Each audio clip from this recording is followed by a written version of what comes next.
Welcome to the future, where the glass is half full and you'll need new glasses, where you'll be jumping from conclusions. The past is annulled, and a new future is born.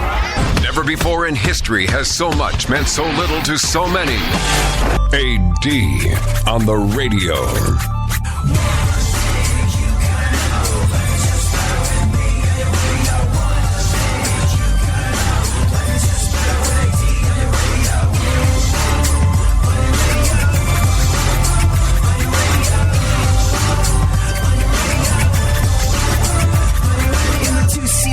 It's you and the senorita. Woofer blowing up the tweeter, cause it's me up in the speaker. Back in the mama seat, top down like a player. And the sound up in your ears, it is the dopest rhyme say. I run a game like a cheater, I'm balling like they're a cheater. So it's been gray. It's been gray and rainy in places where it's usually sunshiny over the last week or so. In places like Southern California, San Diego, where I spend some of my time working, there's this joke that you pay sunshine tax for the weather. It's just beautiful all the time. I remember when I first got my first paycheck out of San Diego, I was like, feel like I worked harder than that. What the hell is this? To which the human resources folks said, oh, that's sunshine tax. That's what you pay to live in a place that's beautiful all the time. I went, I'm one of the last great true indoorsmen. What if I agree to stay inside? Do I get a break on this? Like, no, that's not how it works. But 9 days out of 10, I suppose, it is perfect in San Diego. Places like that. At the moment, it's not. At the moment, it's gray. It's dreary. I think they call it May gray and June gloom. And when you have a gray day, and worst of all, that day is a Tuesday, it can be a little tough to take. Tuesdays are those tough days. Tuesdays are those days where, well, you haven't girded up your emotional loins the way you do going into battle on a Monday. You don't have that sense of triumph that you get on a Wednesday. Oh, the race to the finish line. That is, the weekend is right around the corner. I'm almost there. You don't have those things. Tuesday kind of sneaks up and sucker punches you from behind, as you and I have talked about in the past. Tuesday can kind of sort of be Monday's ugly sister. And Tuesday tends to catch you unawares. And for a buddy of mine in San Diego, whose name I won't mention because I don't know if he feels comfortable with this stuff yet. For a buddy of mine who has found out that his outdoor life, the way he's made his living, by essentially communing with nature professionally, it's compromised when it's gray like this, which tends to put a bit of a dent in his attitude, which matches the pre-existing dent that he's already got, having found out that he's got bone cancer a little while ago. All the things that you would imagine would prevent you from finding yourself in this situation later in life. Being healthy, being athletic, living outdoors, having a great positive mental attitude. All these things that on paper wound up, all these things that on paper that would add up to you not having to deal with a big C later in life, he's got. And he's also had his world rocked over the last couple of weeks. And I talk to this guy every day. Every day I check in. Every day I check in and see how he's doing. And on days like today, where there is some May gray or some June gloom, where it's cloudy, where the horizon is somewhat ominous, he always tells me it's extra important for him to stay busy. Extra important for him to build something, to do something positive. Extra important for him to take some time to be with his family. Really take advantage of the time that he's got with his daughter before she goes off to college. Really enjoy every last meal that he has an opportunity to sit down and have with his wife. Although he's not enjoying these meals so much these days because, well, he's been put on a strict vegan diet, and he was like, hey, I get to have my treat tonight. I'm like, what's that, a steak? He's like, no, my treat. My treat is oatmeal mashed up with banana that you put in the oven for a little bit, and it kind of tastes like a cookie. And he stressed to me over and over again, hey, man, I always have to make something. I always have to be busy. I always have to feel like I'm productive in this time. Because if I lay back and if I take it, if I let stress or adversity become what's dominating my thoughts, well, it doesn't help anybody. It doesn't help my kids, doesn't help my wife, doesn't help my friends, and it certainly doesn't help me. So when it's a Tuesday, and it's a gray Tuesday, and you're dealing with whatever it is that life has thrown at you, it's worth bearing in mind. In times of great stress or adversity, it's always best to keep busy, to plow your anger and your energy into something positive. Lee Iacocca. Thanks for hanging out.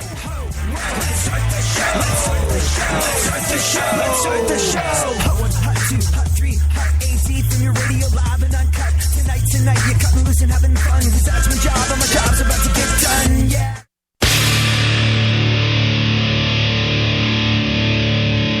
Where the left and right come together for fundamental truths.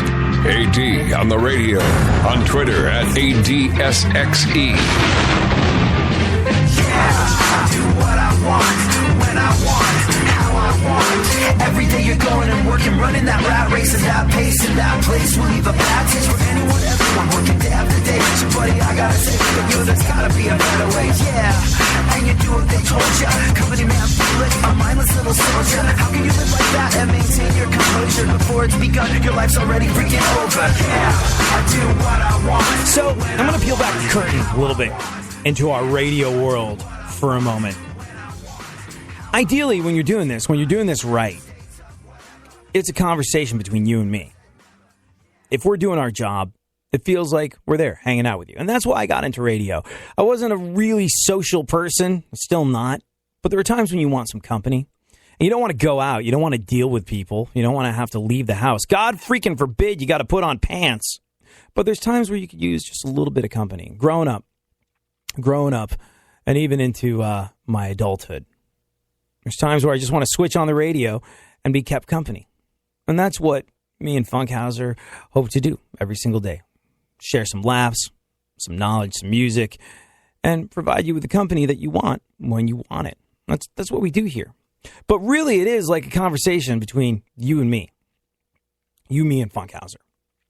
That's what radio is supposed to be. And honestly, it just feels like a one-on-one thing when we do this. So we get numbers, we get ratings like, hey, you're number 1 in Orlando, you're number 2 in Houston. Like all these things that happen in the world of radio kind of just like wash over you.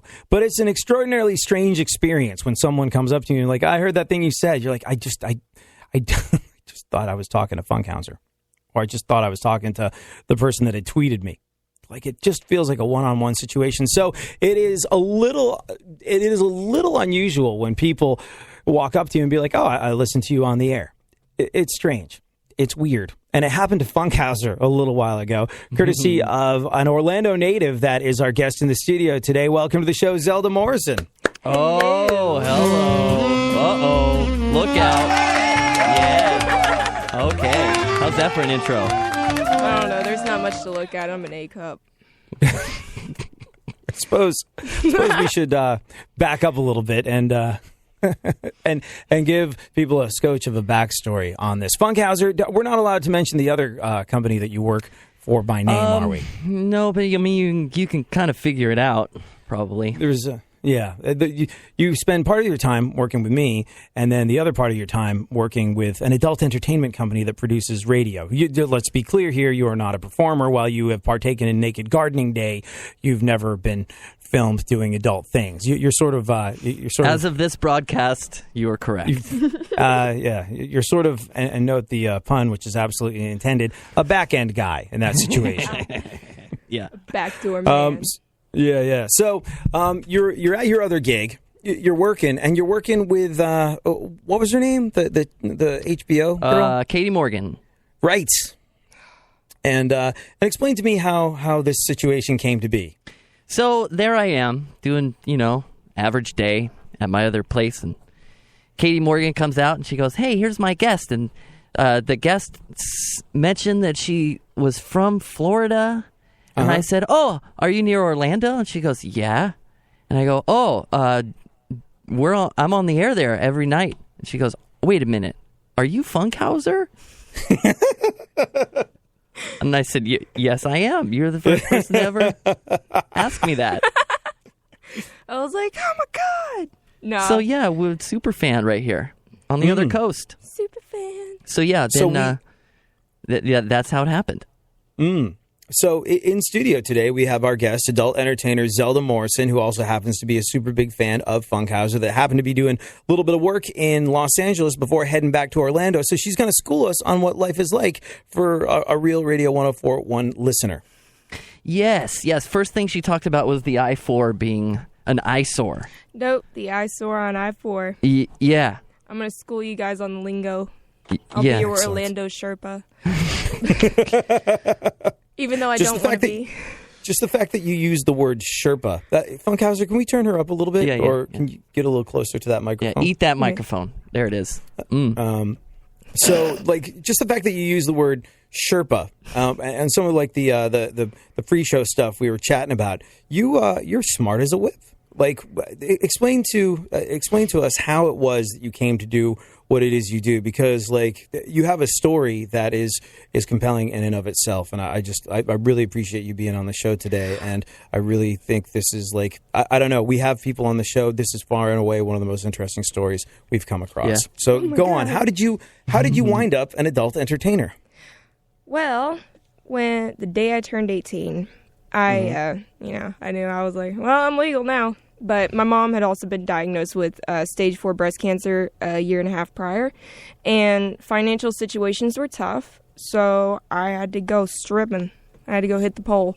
And, I figured in today's society, if I can make a couple extra bucks, fast cash, just taking off my shirt, and for some reason everybody is absolutely enthralled with me with my shirt off, and I still don't understand to this day why they throw their hard-earned money at me. But you're not getting much of anything out of this, right? This is probably as far as it goes. But I got into the industry, and I kind of fell in love because I've never been a classroom type of person. I've never been one to do it by the books. I listen to a lot of Sum 41, but I just really love the fact that I can be myself in this industry and I can be my own boss, because we love having you here too. Oh my God, I love being here. And also, smart as a whip. And I want to talk a little bit about what your major was in college, because I have a feeling that Zelda could school us all on a lot of things, not just what life is like in Orlando. Thank you so much for hanging out.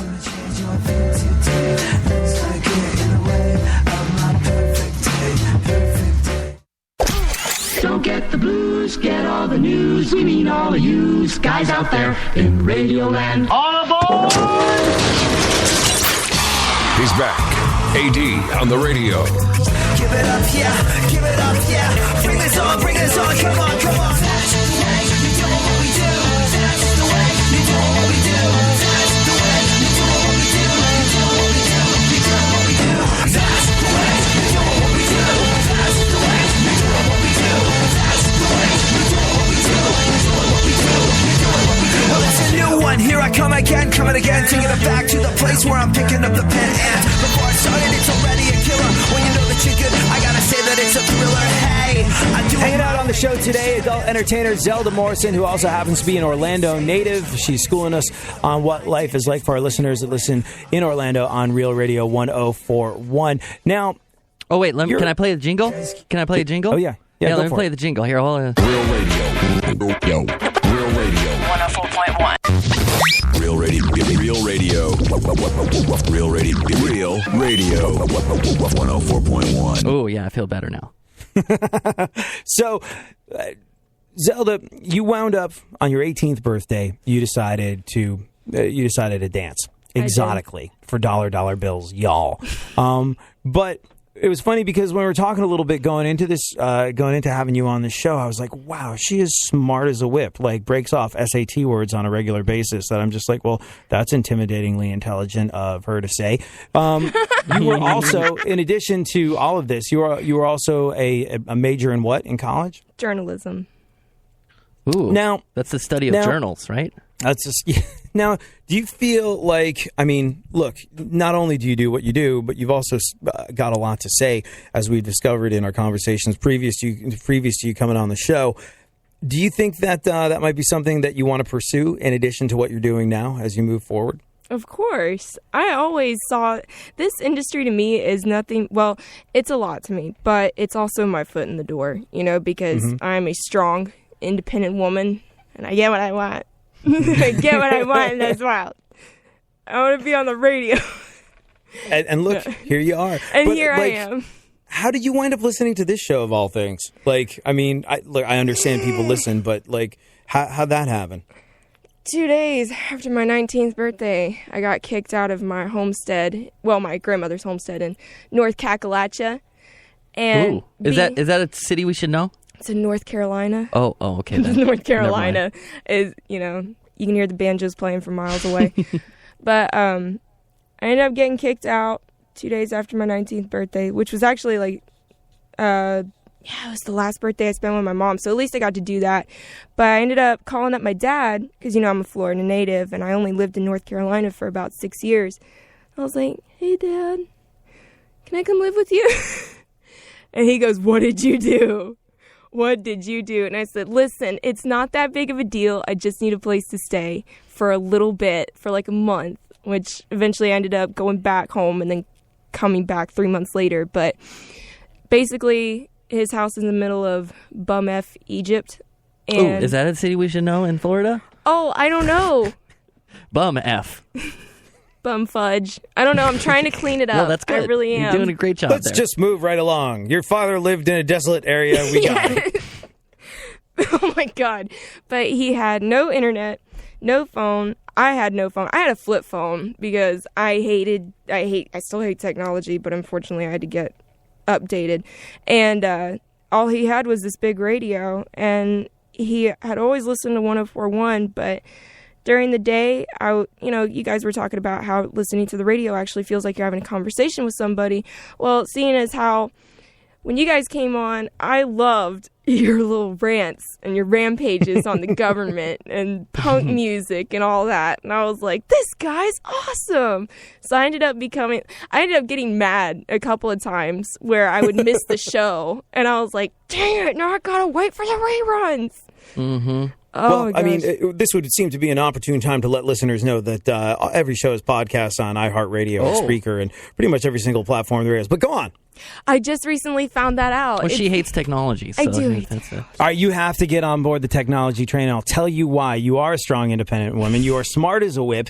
And here's the thing that I've discovered about the adult entertainment world. Like, I follow lots of adult entertainers on Twitter for a couple of reasons. One, boobs. Two, the other reason being that they do all this stuff that we do faster and better than anybody in the world of advertising or broadcasting. Like, they've got it on lock. The adult entertainment industry is the first to figure out how to monetize every new platform. Like, we're here working for the biggest media company in the world, and we're essentially rubbing two sticks together trying to get a spark. Meanwhile, adult entertainers have a scorched earth policy with flamethrowers absolutely ruining the world. And it used to be someone like you would have to come out to Los Angeles, try and sign a contract with some company and get paid almost nothing to do what you're going to do, and then that would up your price to do things like feature dance and whatnot.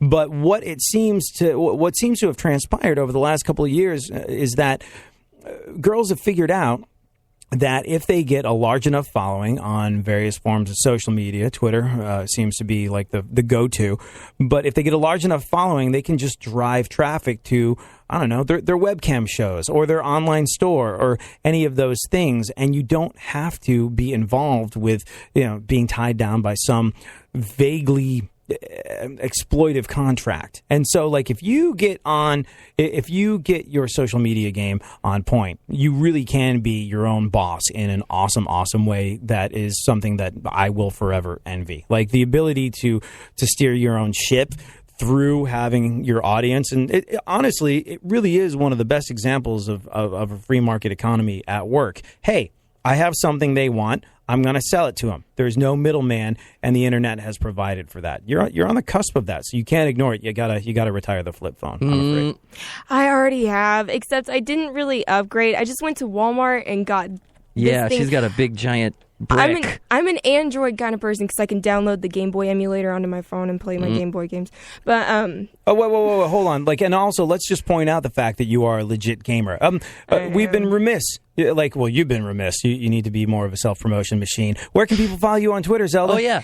people can follow me on Twitter at The Legend of Zelda Mo because I Yes. did not have enough room to fit the last name. But it's also I'm looking at it now. Wrong. It's not at The Legend of Zelda Mo. It's at Legend of Zelda Mo. M-O. Did I not know that? I don't know. Trying to help you out.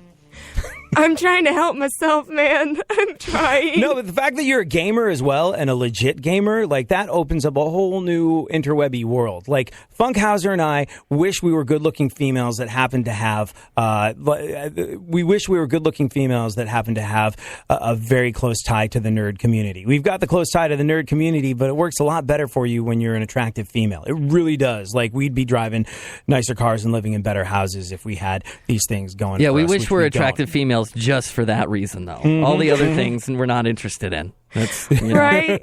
Oh, come on. Who wants to try a period for once? Come on. Who wants it? Take the big passeroo on that one. All right, let's get into the events of today in our segment, My Witness News. Guest read today by Zelda Morrison, who you can follow online at Zelda Mo. Ooh. Legend of Zelda Mo. Oh, and also, by the way, speaking of our government dollars at work for us, see this guy? See this dude in, where was it? Running for Congress. Accidentally posted a photo showing porn in his browser on Facebook. Running for Congress in Virginia. And we'll talk about the artful way he dug himself out of that jam and made it work for him in a little bit. But right now, what is going on in the world? Zelda? Today, NASA is developing a hibernation chamber that will put astronauts to sleep for up to 14 days, which means that we are one step closer to living dead space. Ooh. And that's pretty terrifying. I would like to sleep for 14 days. That doesn't sound like a bad thing. I hate it when, it's the weekend. I'm like, it's a weekend. I'm going to sleep until I wake up. And then just bing, 6:30, I'm awake. And it's terrible. Try But, yeah, Xanax. NASA developing a hibernation chamber, kind of put astronauts to sleep for up to 14 days. Basically, it's like a plastic tube with a speaker, and they just loop the new Coldplay album over and over again. Oh, man. Coldplay low blow. I always think there's this ongoing battle between Coldplay and Mumford & Sons. We're the whitest band ever. No, we're the whitest band ever. Oh, yeah? Papa. Go on. What else? All right, a 27-year-old Maryland woman has been going everywhere topless in an effort to normalize the female breast. Right on. Mm-hmm. You go, girl. I don't know. I don't think you want that, Zelda. Oh, man, that's right. That puts a damper on my income. Yeah. If it gets normalized. And quite frankly, look, I think people should... I don't know about that one. It's a controversial one. And maybe it doesn't have to be a controversial one. Why can guys walk around shirtless and girls can't? Answer this, Zelda. Well, there really isn't a difference because... the difference between a man and a woman's breast is that we have fat behind ours, but you see a lot of dudes walking around with fat behind theirs. And looking at me, they have a lot more than I do. So if anybody should be putting a shirt on, is that guy over there. Yeah, cover those moobs Hey, up. why are you pointing at me? Jeez. Gosh. So I don't know. That's just what I have. That's my answer for a lot of the stuff that goes on in this world and in this society. I really just don't know. I don't get it. I try to, but I don't know. I wonder about it because, here's the thing. That is those are objects of attraction for men. I don't know if it means the same thing to, I think the reason why women cover them up, I think the reason why society has forced women to cover up, and I'm not saying it's right. I'm not saying I agree with it. I'm not saying that a female body is, and I get it. I get how people go oh, you're saying the female body is sinful and the man isn't. No, it's those are objects of desire. I don't think women go crazy for a topless dude the way a man goes crazy for a topless woman. And look, if you normalize the female form, then you do lose some excitement. But I don't know, Zelda, if it was up to you, would you like to be able to walk around without a shirt on a hot day? Personally, yes. Because I was at Mayhem Fest in 2014. Yeah, And let me tell you something. No, I took my shirt off. It was 110 degrees. I was in Atlanta, Georgia. Dust was being kicked up. I was in a black t-shirt. I had no other clothes. Anyways, I took off my shirt, right? And I had on a bra. There were so many girls walking around with bikini tops, yet everybody felt the need to come up to me and comment on my bra. And I didn't mind it because, yes, I'm standing here in a bra. It's hot, and I'm trying to just enjoy the show, maybe get in the circle pit with Miss May I. But it really just made me wonder, what's the difference? I mean, there is no difference. It really is context, though. It really is context, though, because, like, you go, oh, bikini top, that's something you see all the time. Right. Underwear, don't see that all the time. And it's weird. Like, you're right. It makes no sense. In theory, these two garments are almost no different whatsoever, but it's context. It's the triggers that exist in people's minds. Look, people are morons. People are idiots. People are going to react to dumb stuff because we've been conditioned to react to dumb stuff and we can't think for ourselves. And for that reason, I get why people are more bent out of shape by seeing a female in a bra than a bikini top. It's just what it is. It really is. And it kind of goes to show that there is truth in the matter. Like, sometimes it's what you don't see as opposed to what you do see. Like there's having, like, if a woman was walking around topless being like, yeah, whatevs, it kind of desexualizes it in a way. It does. But if a woman is walking around in a bra and that, you're kind of like, ooh, what case in point. What's her name? The fappening Funkhauser, the big Jennifer Lawrence. Yeah, Jennifer Lawrence. Like, a lot of people have been wondering what had been going on under the dress for a very long time. Same. After having seen it, I feel like I've seen it, and I'm not nearly as interested anymore. I'm just like, that's cool. There's really nothing wrong with what she's got going on, but now I've seen it, my curiosity is no longer engaged. And so, therefore, I think what you don't see a lot of the time is more appealing than what you do see. Well, or not more appealing, but more kind of like it'll hook you a bit more. I put it this way. A cake looks less enticing without icing and decorations on it. But once you put the icing and decorations on it, I'm about to dig in. Ooh. I mean, see? In a way I see what you're saying. Well, and also, like, look, if you dance at a club, do you walk out on stage with nothing on? No. You gradually... You kind of gradually get there, because otherwise, it's like there's got to be a beginning and a middle and an ending to the story. And if you skip straight to the end, well, you're missing a lot of the good stuff. Thank you for hanging out, joining the conversation at ADSXE, at Funk FM, at Zelda Mo. Living my life like a Cosby kid, jamming on the one like Theo and Stevie. I know it sounds crazy, but you gotta believe me when I feel like I just can't.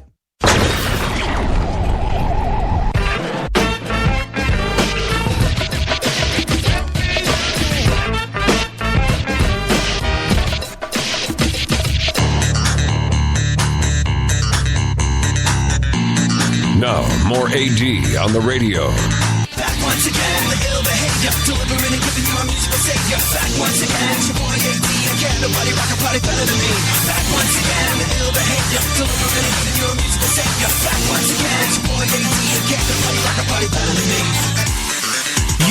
You and I will discuss the man that's running for Congress in Virginia in just a little bit, who managed to inadvertently post a screenshot from his computer which evidenced the fact that he was looking at porn online. He's actually managed to turn this into a bit of a positive, or at least in his eyes. This is potentially our tax dollars at work, and we'll get into exactly how that all went down a little later on in the show. Right now, though, let's pick up what remains of the news guest read today by our Orlando friend, who's schooling us on what it's like to be part of the audience that listens on Real Radio 104.1 in Orlando, Zelda Morrison. I feel like I live Legend there. Of Zelda Mo is where you can follow her on Twitter. I feel like I've been there just by hanging out. What other fun facts should we know about? Orlando? Like, where should we go for a good steak when we go to Orlando? That's a good question. That is a dang good question. You know, there's only one place I can think of, and that's Rachel's Steakhouse. Rachel's Steakhouse? Rachel's Steakhouse?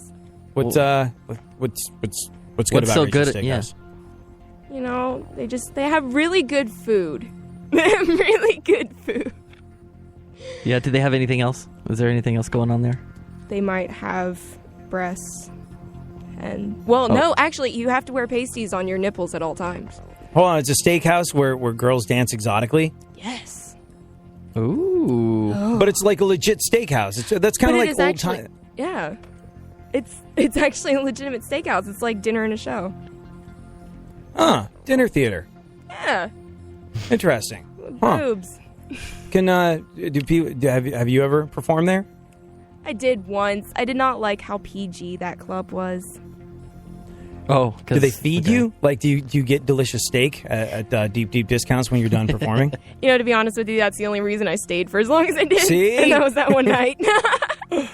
The power of beef. All right, so note to self, Funkhauser, when we go to Orlando to hang out with our Real Radio 104.1 family, we need to check out the Blue Man Group. We need to go to Downtown Disney. We need to, because I just want to play video games at Disney Quest. And where is this? What's this place called? Which steakhouse? Rachel's Steakhouse. All right, we look forward to all of that. What else is going on in the news, Zelda?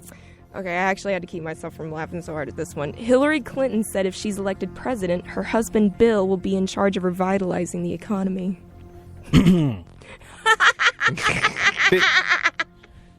Feel free to make your own highly obvious joke about a stimulus package. I was going to do the NAFTA one. Another afternoon of... Ooh, got the audience in that one. I know, I'm not going to say the rest. I'm going to stop right there.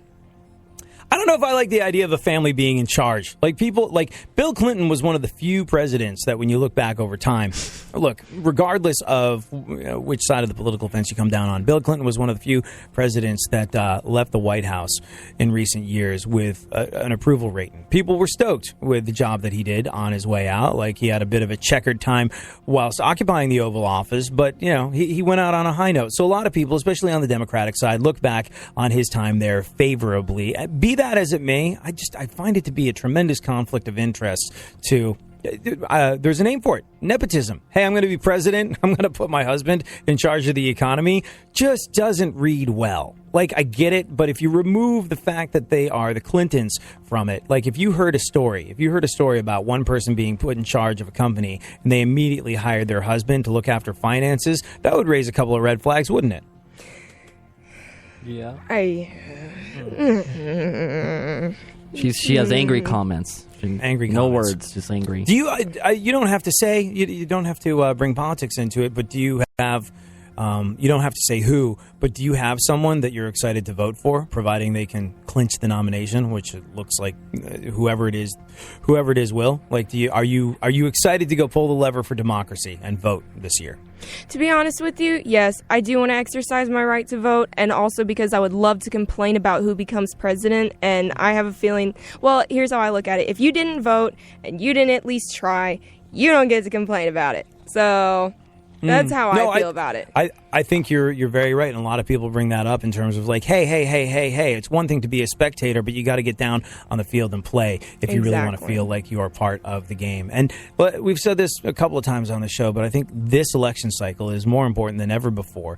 It doesn't matter if in the past you would have felt like your third-party vote or your none-of-the-above vote would have been a wasted vote, and it would have taken... If you genuinely feel that your interests are not represented by either of the potential candidates that are looking to occupy the White House in 2017, I think it is more important now than ever before to vote. Look, when Donald Trump looked like he couldn't secure the nomination, people were talking third party. People were passionately talking about an independent run at being president. People are doing that with Bernie Sanders. And is this going to happen? Will we have an independent run at someone being president? I don't know, but I think the closer to that we get, the closer we are to our elections reflecting the actual will of the people, not, I'm registered as this, so I'll vote that even though I hate them. Or vote for the other person is wasted, so I'm just going to like stay at home and clip my toenails and check my email. And no, I think now more than ever before it is important to vote, even if your vote is none of the above. Well put, Zelda.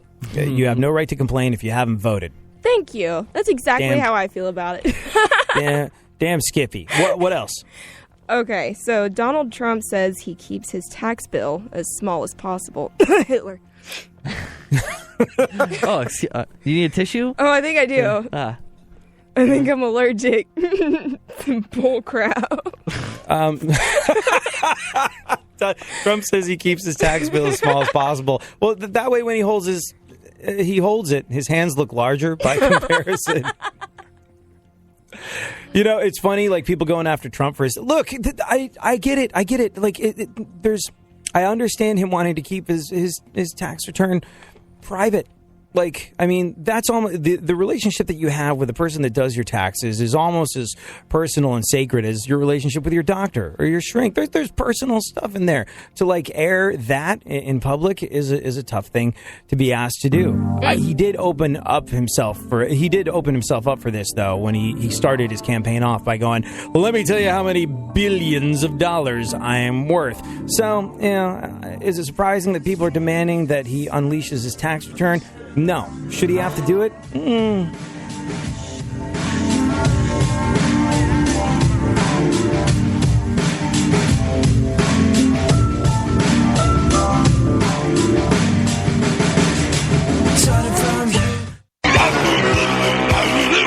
There's something happening here, and you should know what it is. The Dumbing Up of America. Now, more AD on the radio.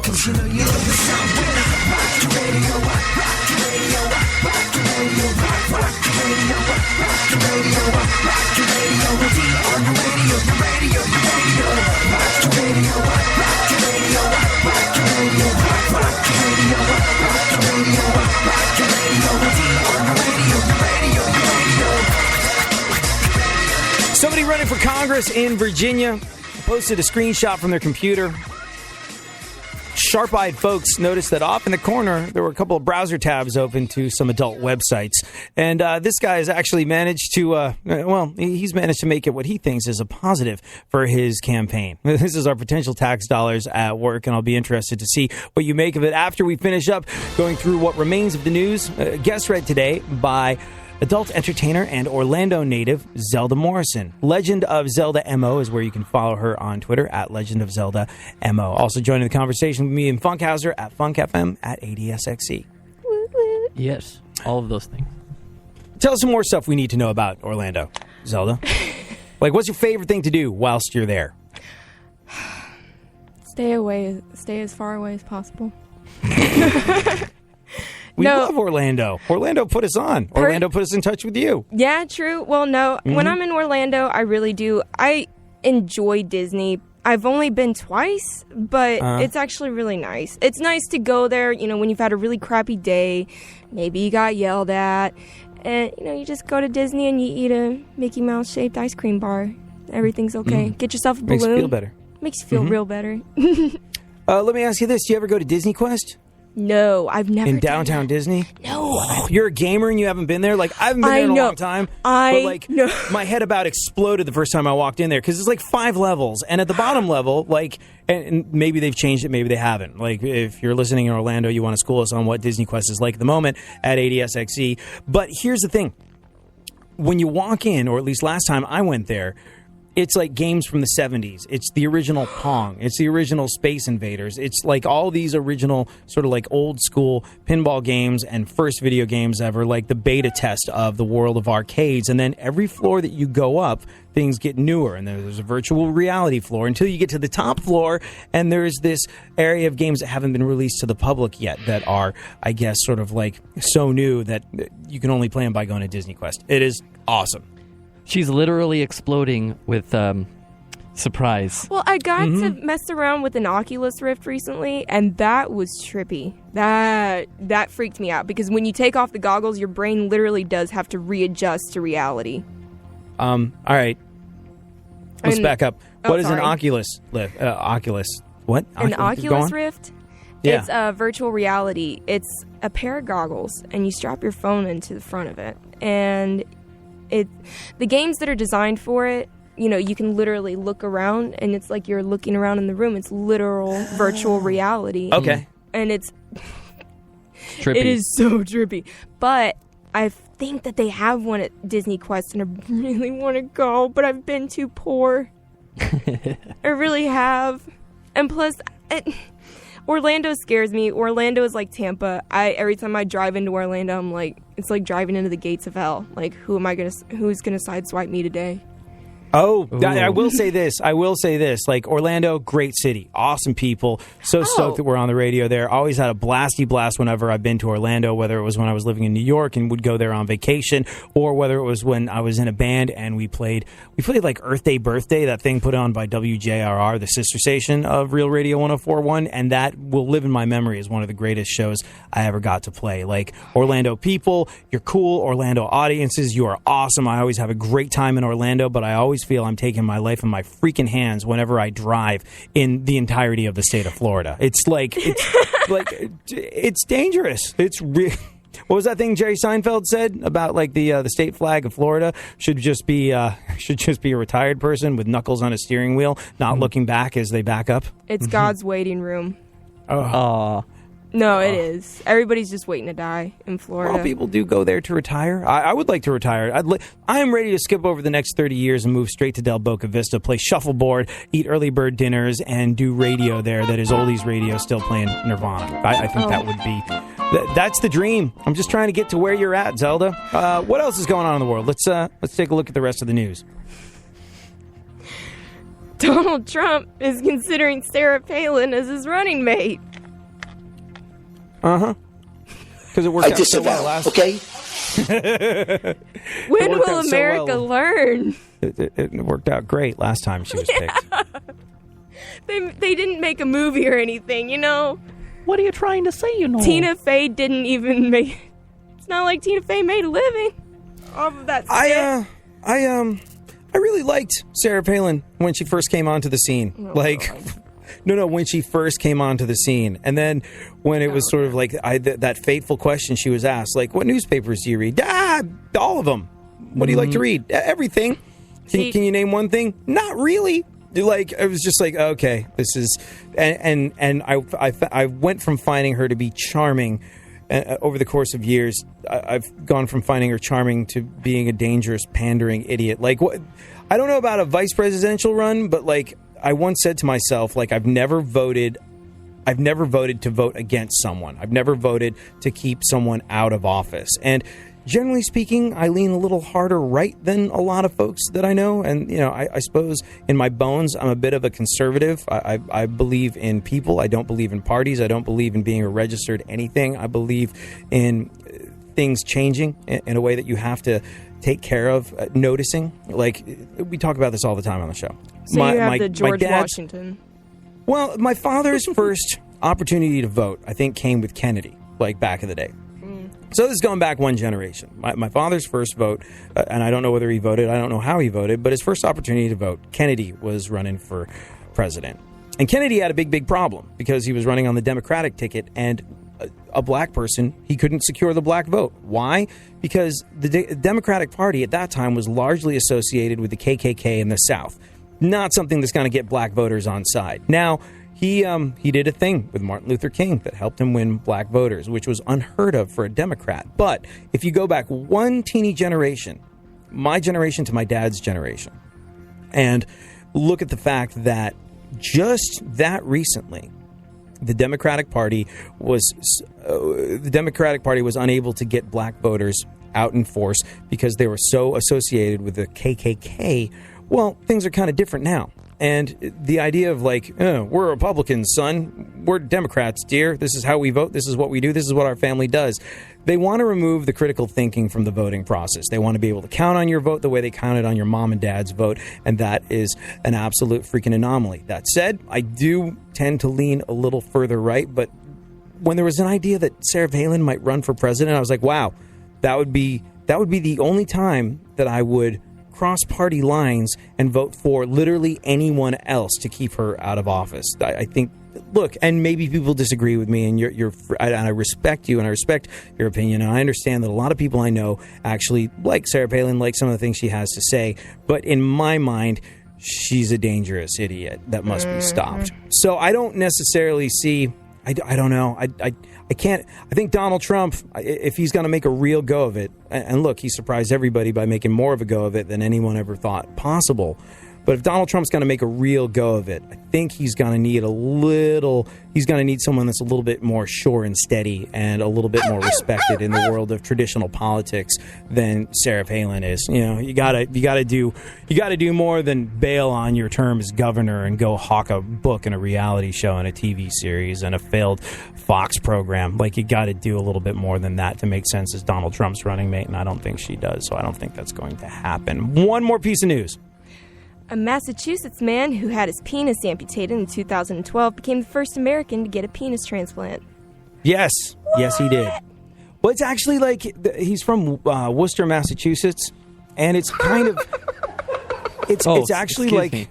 It's not funny. Especially when you find out he lost the majority of what he was packing south of the equator a couple of years previously to penile cancer. So that's not good times. No. It's, yeah.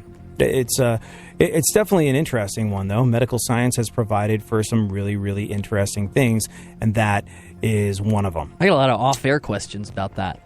Well, I mean, I don't know. I don't know if this is an off-air topic. Like, look, you can approach it in a juvenile way and say, like, or you can note that it's the front page of Scientific American at the moment because it is just, he underwent a 15-hour surgery. Doctors said the procedure was really, really important due to the extremely heavy psychological toll the loss of something like that takes on a patient.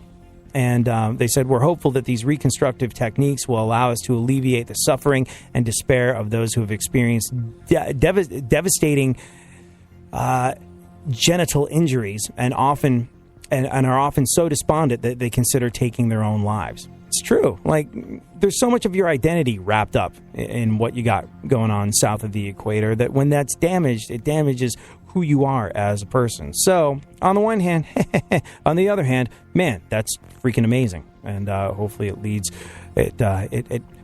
leads us into a bold new world of being able to help folks out in situations like that when they need it. Personally, all right, then. Oh, go on. No. Oh, please continue. I was about to say I personally know a couple, and he became paralyzed basically in his in one. It's like just a small portion of his leg, really, but he has no feeling down there. And I've seen their relationship go through, many struggles. There's obviously pent up aggression on her end because she's not getting off, and I'm actually really excited to see this because those two are truly meant to be together forever. And if they could have hope on that spectrum of their relationship, it could actually turn out good for them. And I just want to see it turn out good.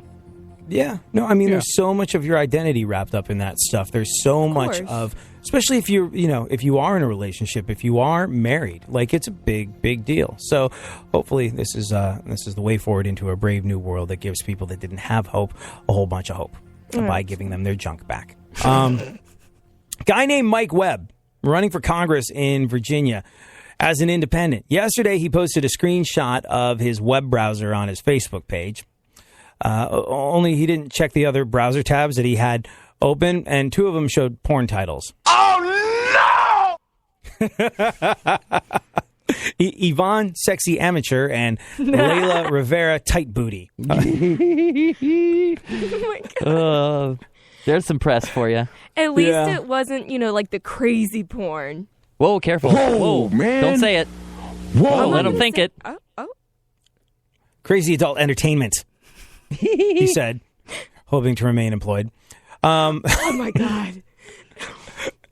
Anyways, when people called him out, his excuse was that he was looking at them to see if his computer might get a virus. He was taking one for the team. And he also bragged about how many people he reached thanks to his mistake. Now, right. I'm going to read a little bit. Bear in mind, this is somebody that's asking for to be paid. He wants to get elected to Congress in Virginia, and he wants to take money out of every single dollar that you make. This is one sentence, and I'll tweet the whole thing. But curious by nature, I wanted to test the suggestion that somehow lurking out in the pornographic world, there's some evil operator waiting for the 1 in a gazillion chance that a candidate for federal office would go to that particular website and thereby be infected with a virus that would cause his or her FEC data file to crash the FEC file application each time that it was loaded on the day of the filing deadline, as well as impact other critical campaign systems. Well, the Geek Squad text testified to me after. If you don't know what this guy's talking about, neither does he. Dollars to donuts, he gets freaking elected. Thank you so much for hanging out. Thank you for joining us, Zelda. What? Thanks for having me. One of those times I don't realize it's on my mind.